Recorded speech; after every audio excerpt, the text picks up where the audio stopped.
Hi everyone, today we will talk about how to fix WhatsApp store stuck on Android.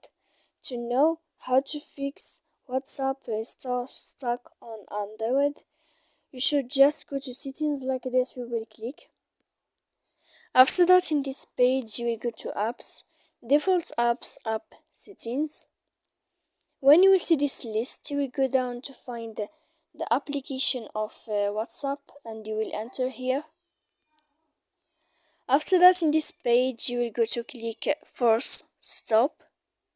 When you will end this, you will enter to storage.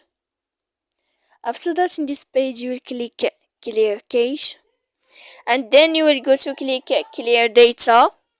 And after all that, you can turn off your phone. So please don't forget to support us by like and subscribe.